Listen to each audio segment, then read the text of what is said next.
You're listening to an Anazao Ministries podcast.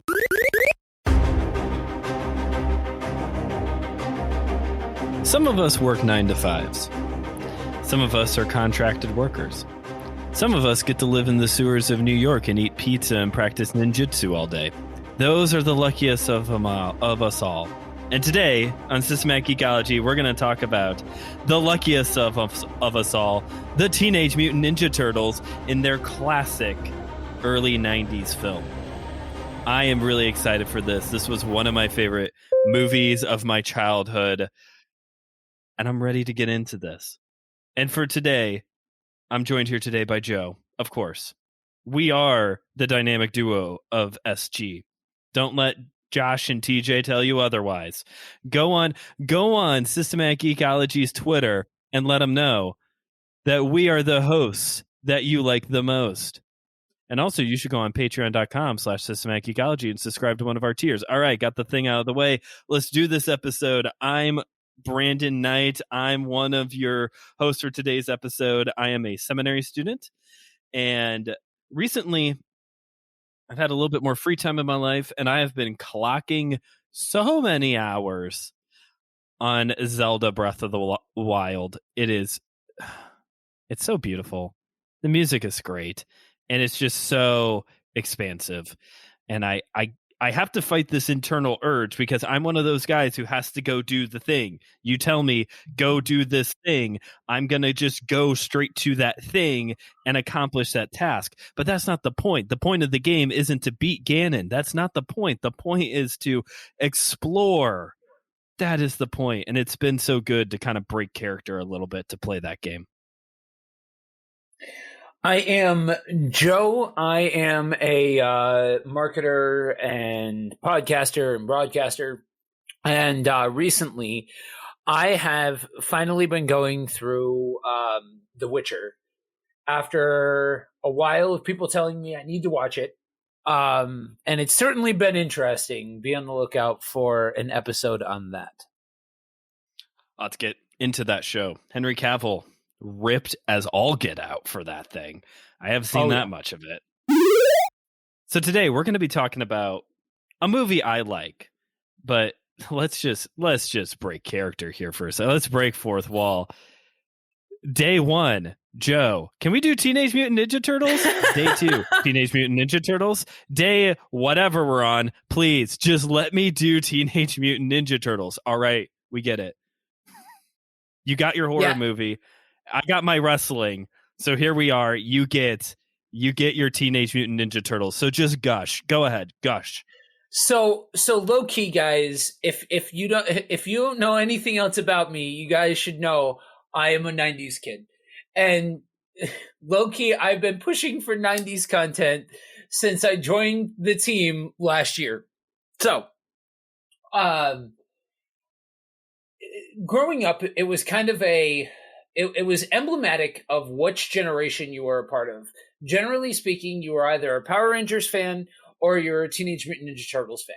Generally speaking, there wasn't a lot of crossover at that particular time. That's why when the live action show and that time period's iteration of the Power Rangers did crossover, it was such a big thing.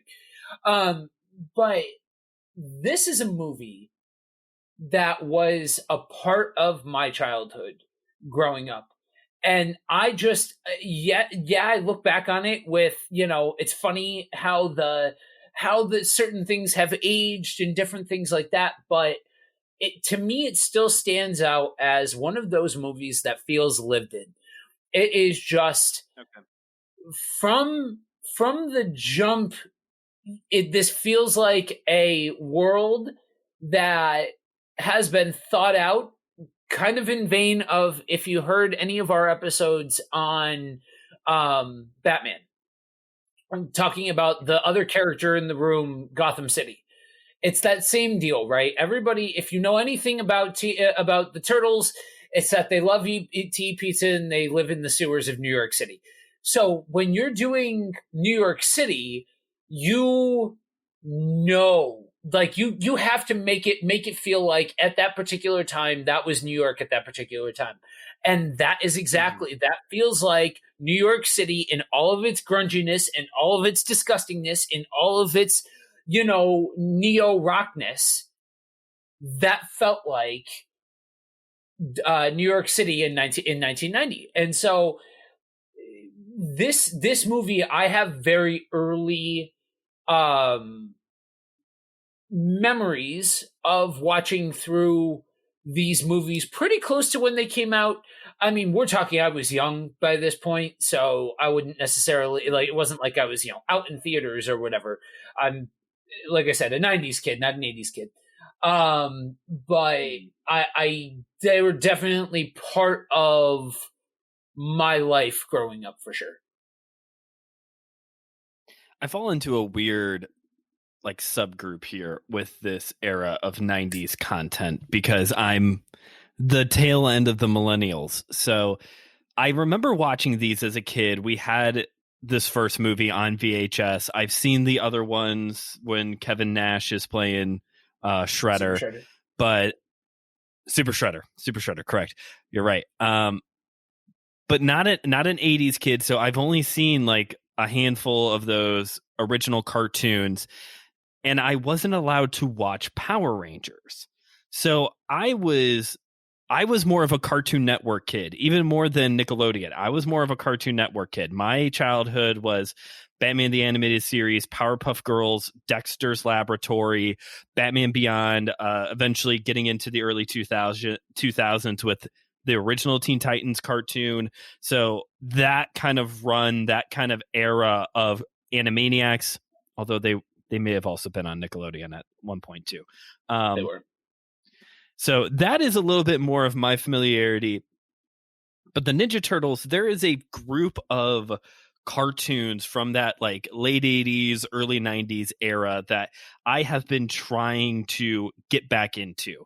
Talked about on another episode getting more into He-Man because it's just things are blowing up all the time. It's fun. It's weird, or looking at, I just watched all of the original X-Men animated series from the 90s.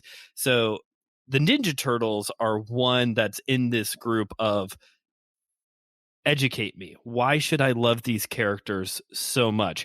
As a martial artist, I appreciate these characters a lot. I almost like this more than Power Rangers from a martial artist standpoint.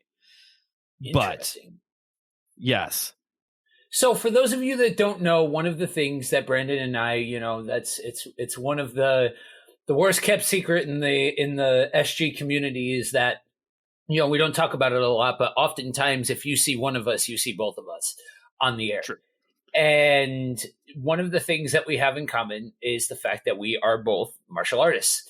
And so that's interesting to me outside of specifically people who practiced things like ninjutsu and things like that, like those kinds of very specific martial artists. I don't normally hear from people that they prefer TMNT just by virtue of the fact that it's blockier. Like by blockier, I mean, we're talking about turtles fighting generally like people that look like robots with all of their armor and things like that. And so it's just like a lot of like heavy blow, I'm putting all of me behind this shot sort of thing. Whereas with Power Rangers, there's a bit more of a fluidity to the karate aspect of it. Like almost feels like what ninjutsu should look like when actually practiced out. You know what I mean? Yeah, I don't know. Maybe it's because I missed a lot of the boat when it came to Power Rangers. By the time my brothers showed up, Power Rangers were fine and you could watch Power Rangers. I couldn't. So I had a little bit more exposure to the Ninja Turtle, so maybe that's where it comes from. I did practice Nimpo Taijutsu for a while, so I do have some ninja training in my arsenal. Nice. But yeah, a little bit of martial art talk here. So what is it about this one specifically, this movie now, that is so iconic for you? So I will go ahead and address the elephant in the room whenever I talk about these kinds of things. You cannot nostalgia's a drug, guys. Like, you know what I mean? It is what it is. There's a lot of nostalgia baked into all of this. But so we talked about the scenery, right? Let's talk about the aesthetic of the characters, of the actual people and the turtles. So when you're talking about early 90s to mid 90s cartoon or video game based IP, you're talking about things like Super Mario Brothers. You're talking about things like Mortal Kombat, which Mortal Kombat is its own conversation for me. That is a soft spot. That's how I have a lot of love for Mortal Kombat, understanding fully well aware of what those movies are and what they really are not. But so to this sits in a gem in and of itself, because if you like the cartoon, then this is probably as close as we've ever gotten to an on-screen adaptation of the 80s cartoon. Okay. And this is fun facts. So the puppets, the actual turtles, were created by Jim Henson Studios. Yes, that Jim Henson. And fun facts, that was actually his last film that he was ever associated with, because he died about a month and a half after the movie came out. And so and it's kind of funny, they so right before literally the year before this, Batman 89, as we refer to it as, came out. We refer to it as that because it came out in 1989. And so this movie had about a quarter of the budget that Batman 89 did. And they were told, go out and make a masterpiece off of this little bit, you know what I mean? And so basically they spent most of their budget on hiring Jim Henson. And because they wanted to start with the turtles, everything else can kind of be built on. The idea is the turtles.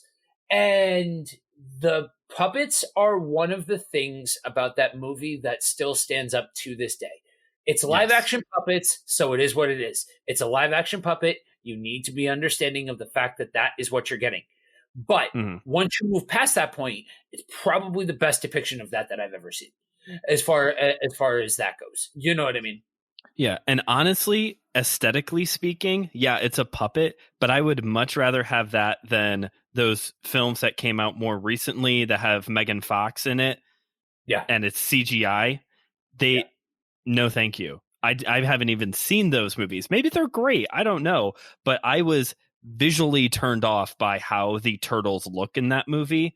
So I didn't bother. But with these original ones, especially this first movie, they're puppets. And that's fine. Sometimes, like, the more homemade stuff, and maybe this is nostalgia talking because we're kind of leaning into it here, I like that homemade stuff. I would rather have Puppet Yoda on Dagobah than the flipping Yoda in Star Wars Episode 2. Or I would rather have the original orc makeup and design for the first 3 Lord of the Rings films than the CGI orcs in Hobbit. Like, there's something about that more homemade stuff that just, it works so much better.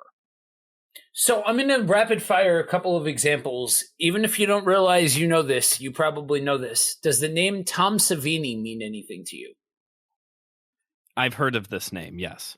Okay, so Tom Savini is probably the most iconic horror effects guy that there is. Okay.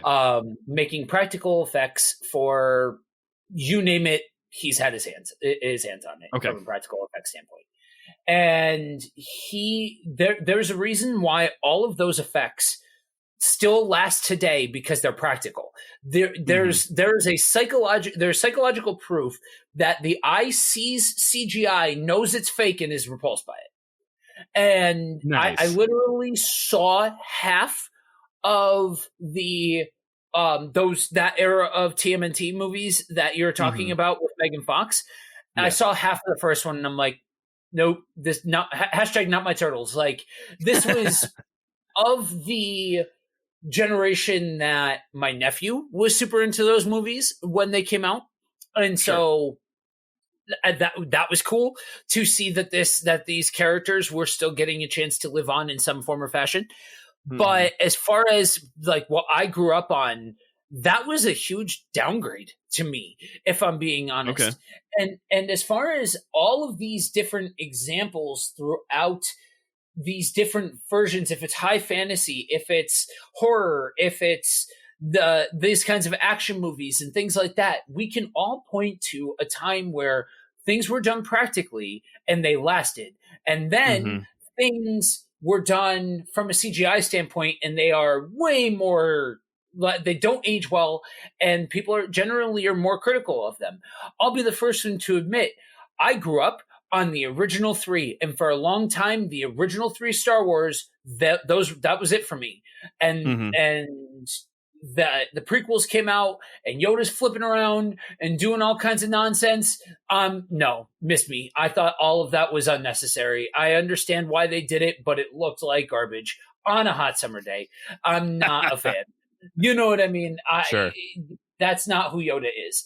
And so, but that's a whole other conversation. But that I think is probably one of the best secret weapons that this movie has, is the practical effects. Before you get to April O'Neil, before you get to Casey Jones, before you get to Shredder and the Foot Clan and Splinter and all of these characters, before you even get there, there's this aesthetic point that welcomes you in, because there's something intriguing to being able to see something that looks like a snapshot from a bygone era. And it does make me feel a little old, understanding that probably the largest majority of people listening right now were not born when this movie came out. My co-host for this for this episode was not born when these movies came out. You said 90, right? 90 was when the first one came out. Yep, 94. They came out. So. Fun facts. They came out. Oh, dude, you weren't born. You weren't alive for any of them.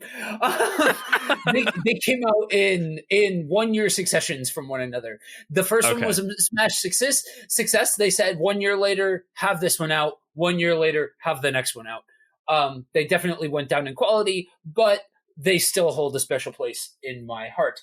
But yeah, so I think before you get anywhere, or before you go anywhere else, that's what brings, like, if you're looking at, why would I watch this old movie? Why would I watch this when I have all of these newer versions of it? Because it's a snapshot into 1990 New York City, and there's a practical effects standpoint of it that is so immersive that it's very easy to get lost in the suspension of disbelief.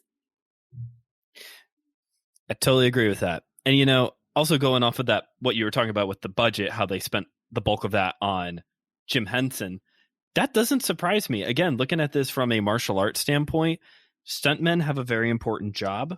It's not easy being a stuntman or woman. Yeah. But stunt workers are cheap. You're not going to blow the budget on. That's always the advantage when it comes to martial art films, is that you're not really going to blow the budget when it comes to the people in the film. Yes, there are Jackie Chan's and Jet Li's and Tony Jaa and Donnie Yen. Like, you've got these other people out there who are they've made a name for themselves. But when you're talking about the cast and all the other just players in the film, just go to a dojo and rent everybody. Hire everybody out for the day. Every martial artist is trained to take a fall, to take a bump, to throw a punch, to throw a kick. Like, it makes perfect sense to say, all right, if we're making a Ninja Turtles film, we gotta nail the Ninja Turtles first.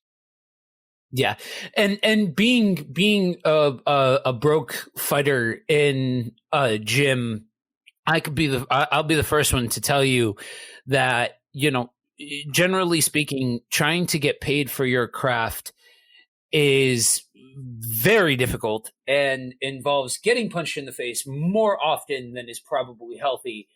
And so if somebody's coming through and saying, hey, you want to make $50 for the day? just getting on screen and rolling around or throwing some kicks or throwing some punches and doing some things and all of that kind of stuff, I promise you entire dojos worth of fighters will jump at that. You know what I mean? Sure.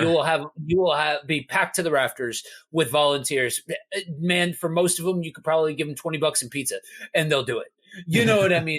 Just being honest. Yeah. And so, it's a good note to make, because when you're watching this from a martial arts standpoint, those are things that you are going to notice. I don't know how much of you guys listening are fighters, but that is something to note, that if you are coming from it with those kinds of eyes.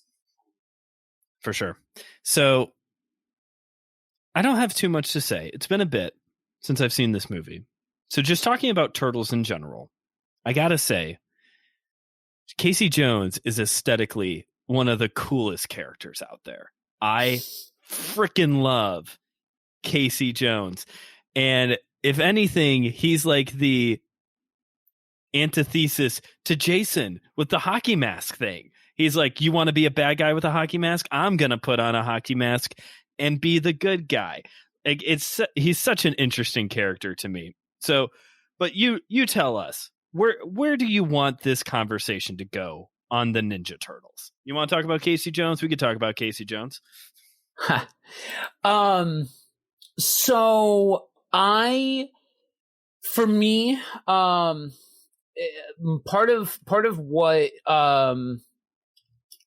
I bring to this conversation is I grew up in a household where I was the 90s kid. My sister was the 80s kid.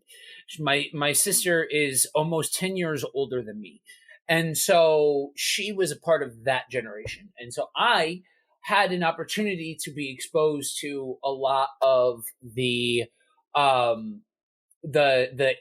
era things. And so I thoroughly enjoyed the cartoon. And I was one of those in-betweens where I loved all of the content, Power Rangers, TMNT, all of it. And so to me, one of the biggest things that I appreciated about this is that each one of these turtles had their character traits that they had in the cartoon. Mm-hmm. So if you've seen the cartoon and never seen the movie, at least the first one is pretty much as close as you're going to get to the on-screen adaptation of the cartoon. And if you've seen the movie but haven't seen the cartoon, then I would definitely suggest the cartoon. Absolutely.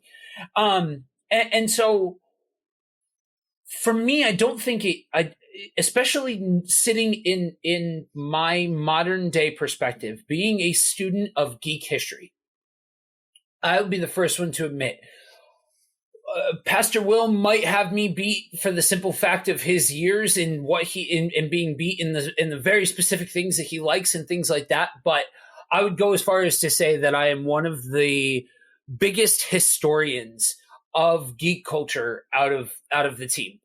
And to me, I think it's important to note that it's the fact that this movie was allowed to have personality and allowed to be the Turtles, like for everything that they are, for everything that they're not, for everything that they're cheesy, for everything that they're campy, for all of it, for the good, the bad, the stakes of it all of that kind of stuff. Because it's worth noting that the 80s cartoon is, there's stakes. There are some Darkest Timeline episodes of that show that get real intense real quick. It was a different time, and they did not play by modern day rules as far as what was acceptable to put on a kid's cartoon. We'll just put it there. And so for that being the archetype, the predecessor, if you will, to this movie, and this being a time where this kind of thing wasn't necessarily taken seriously, for this to be a love letter to Teenage Mutant Ninja Turtle fans in the best possible way, it has to be there. It has to be stated, and it can't be minimalized, because that's just simply, I would argue, and some people would even argue with me about this, but I would say that the next closest thing that we get as far as an on-screen love letter adaptation is Mortal Kombat in 95. I was around for that one. Yep.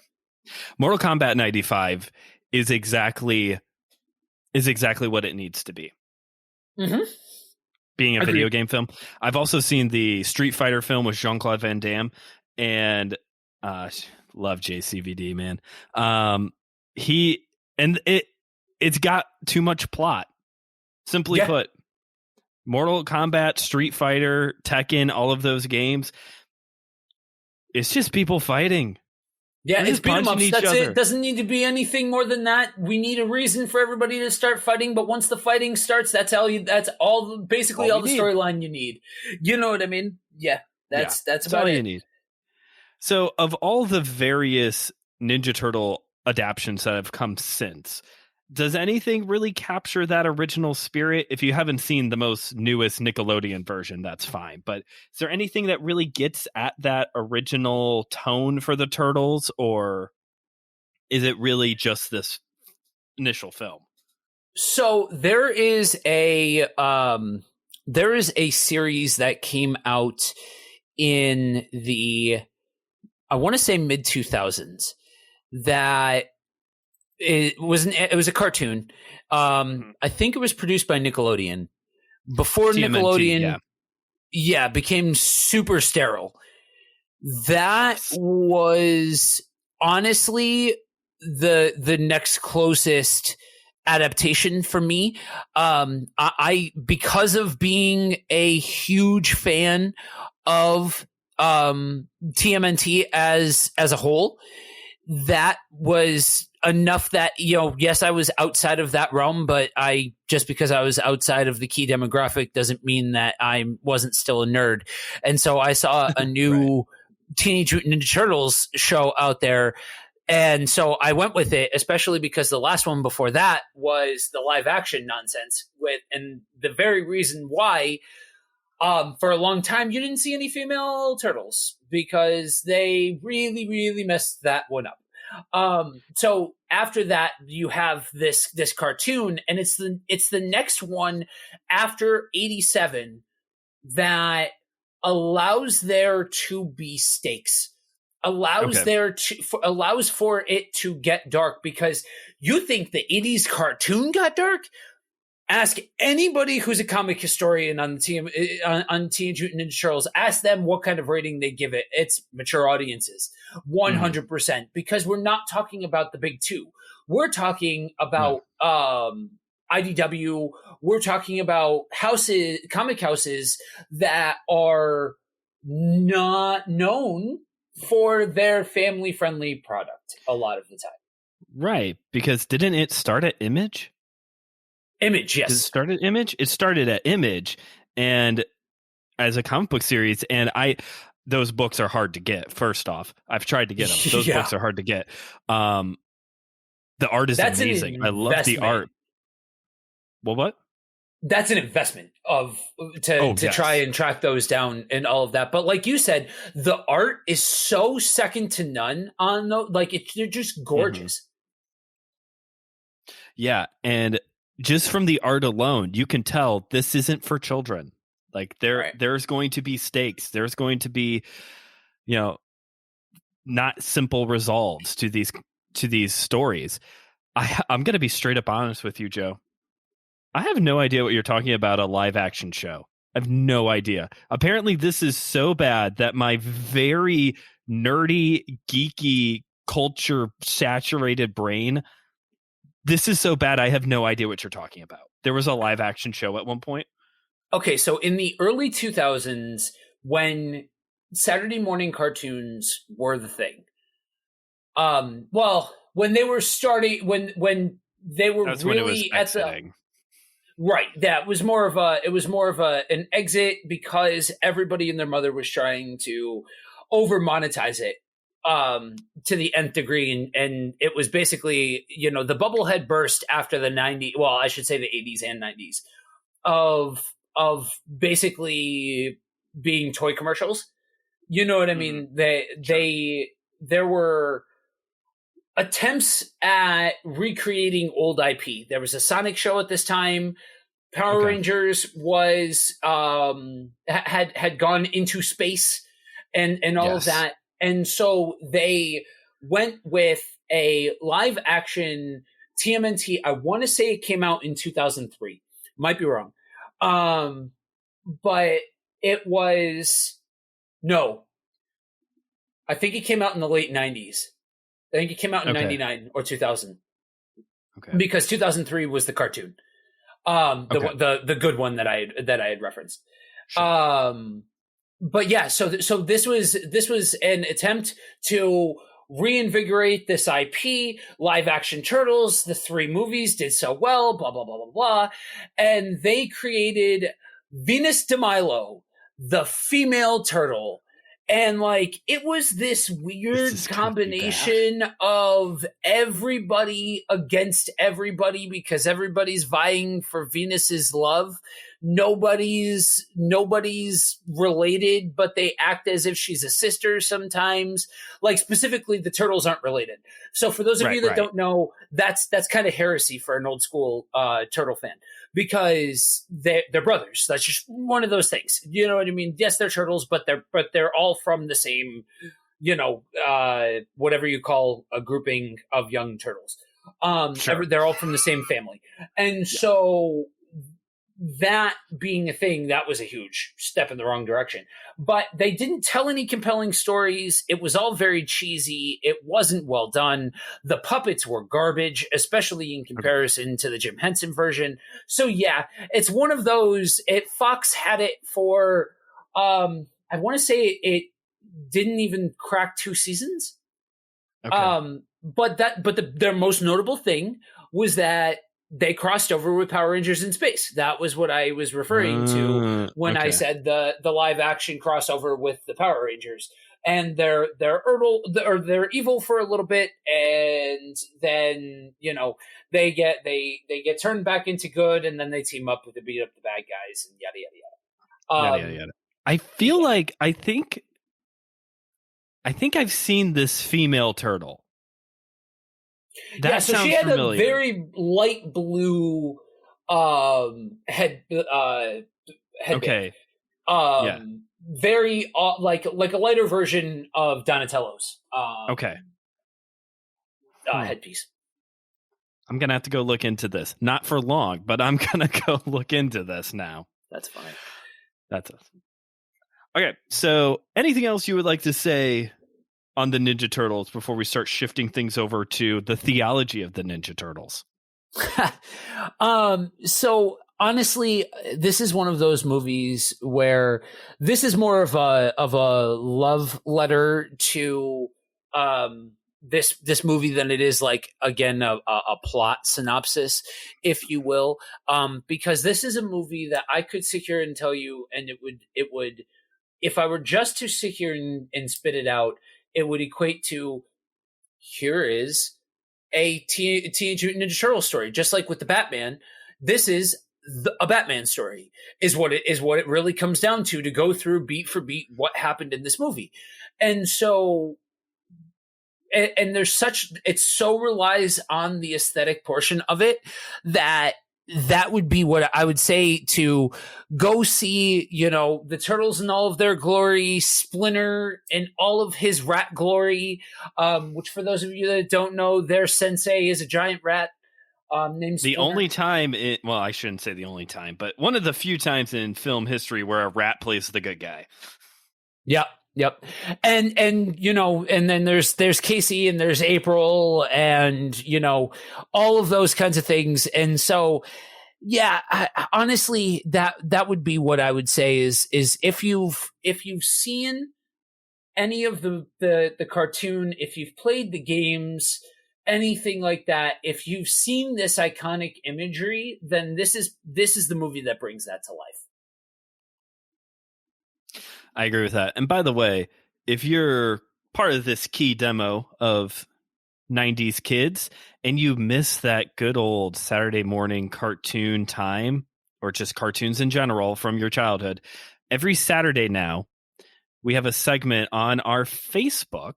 So make sure you're following our Facebook page, where we're highlighting a different cartoon each week. at the recording of this episode, we've done a Sonic the Hedgehog, we've done a G.I. Joe. It's going to be something different every week just to kind of get us all back in that old school frame of mind. Or for some of you younger listeners, you get to see what us old folks used to spend our Saturday mornings doing before they invented TikTok. Would you like to talk about is there any theology that you can maybe pull from this movie or from the Ninja Turtles in general? I'm curious. Give me a good sermon illustration. Honestly, I think that for this, it comes down to identity. I think that what comes on display a lot of the time is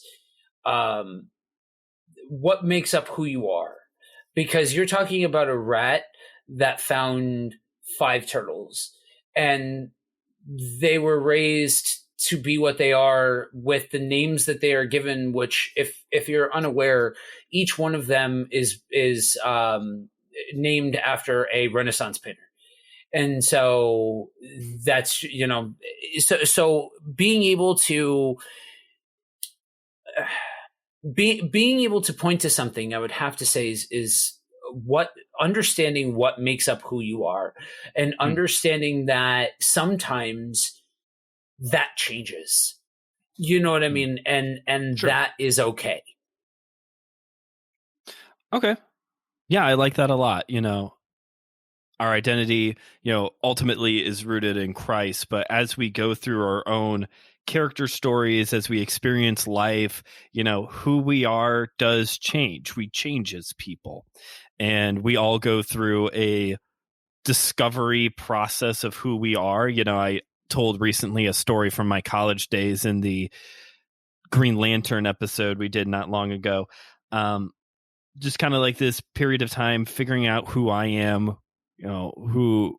and a lot of that, obviously as Christians, we have to, of course, talk about, being rooted in Scripture and turning to Christ and seeing ourselves the way that God sees us, seeing ourselves the way that other believers see us. Even I have found a lot of healing in my own mental health journey through being surrounded by people who see me in a certain way and wanting to see myself the way that they do. But also just life in general, it shapes us, it changes us. And, will we become Ninja Turtles with Renaissance painter names because all of that goes together? Probably not. Some of you are very lucky and maybe you have. But we have an identity and it's changing. And I think it's healthy to continue to grow and change in our identity, I think. Yeah, I think that there's a layer of it's twofold, right? There's 1A and 1B. 1A is having firm foundation. What is your firm foundation? All of that. Sure. But 1B is I am not today who I was a year ago, who I was 2 years ago, things like that. And for me, honestly thinking about it, the Turtles have a not a hard upbringing. Cut that out. The Turtles have a dark past, and they've gone on to be something bigger, something better than their dark past. And that to me is always a compelling story, because I have a dark past and I've become something more. And that, I think, when told well, is a story that translates, whether it's a person, whether it's a guy that dresses up like a bat, whether it's 5 mutant turtles and a mutant rat. You know what I mean? I think that that's translatable from medium to medium. Yeah, I agree with that. Hey, let's start wrapping this show up. Joe, I don't know why I'm going to ask you what your recommendation is, because I can guess what your recommendation is, but go ahead, tell us what's your recommendation for our audience today. So I'm going to cheat and give 2. Fine. If you are a fan of retro gaming, TMNT Turtles in Time is amazing. It's a side-scrolling beat 'em up. It's wonderful in all of its Nintendo glory, but it's a really, really cool game, especially if you're a fan of the Turtles. And so that would be my first suggestion. And then the second suggestion is probably exactly where Brendan thought I was going to go. The 80s cartoon. It's a little difficult at points to find. It's one of those things that when you talk to people about procuring older content, most people will tell you that they find older content out on the high seas. And because a lot of that stuff doesn't exist in organized, because you're talking about a time before everything was mass produced for republication and all of those kinds of things. So the older you get, the harder you get to find these things. So, but if you are able to find the 80s cartoon of TMNT, I would definitely suggest checking it out. And I'll go to bat for Joe and say, check YouTube. Like, seriously, that's where we're getting these G.I. Joe episodes, these Sonic episodes to put up on the Facebook page. It's a weird, wacky world. It's the wild, wild west there on the internet sometimes. They're just all there, especially if it's a Hasbro licensed item. It's all there. That's part of their marketing, is that they just put everything on YouTube. There is a channel, the Hasbro one of the Hasbro channels on YouTube just has the G.I. Joe cartoon going 24/7. It's a live stream of all of its goofiness. For me, this might be a little bit more niche, but again, I'm coming at this from the martial artist standpoint. There is a YouTube channel I really enjoy called Art of One Dojo. It's a YouTube channel devoted to just trying to get away from the arguments of this martial art is better than the other and just appreciating the martial arts. Now, the comments will tell you otherwise, but that is the intended purpose of this channel. And they have a segment called Art of One Cinema or something like that, where they do movies, martial art films. The guy who started this channel is a big Karate Kid fan, all the time doing Cobra Kai videos. But they do have an episode specifically on this Ninja Turtle, or 2 episodes specifically on this Ninja Turtle film. It's a lot of fun. It's where I learned about some of this stuff Joe was talking about today, like the Jim Henson puppets and all of that. So it's a cool channel if you like martial arts, if you like martial art movies. Go check it out. Sometimes they do random fun videos like what martial art would be best in a zombie apocalypse. And I'm just going to let you roll with that in your mind for the rest of the day. Joe, where can people find you if they want to hear more? You can find me on Facebook and anywhere that you find podcasts at either Buddy Walk with Jesus or Kingdom on the Road. I am live on the air 6 out of the 7 days a week, and so you'll be able to find me. You can find my show, My Seminary Life, where I talk about the stuff I'm studying in seminary right now, wherever you get your podcasts, and on Facebook and Instagram at My Seminary Life Pod. Thanks for listening to our nostalgia-filled 90s party that we've had here today. Cowabunga dudes and all that good stuff. He doesn't say cowabunga anymore, does he? He says booyah now. Yeah. Real shame. Cowabunga is so cool. We're bringing it back. Hey, go to our website, systematicgeekology.org, and let us know what you want the catchphrase of the show to be. Should it be cowabunga? Is that how we should end every show? Rather than this way, we are all a chosen people, a geekdom of priests.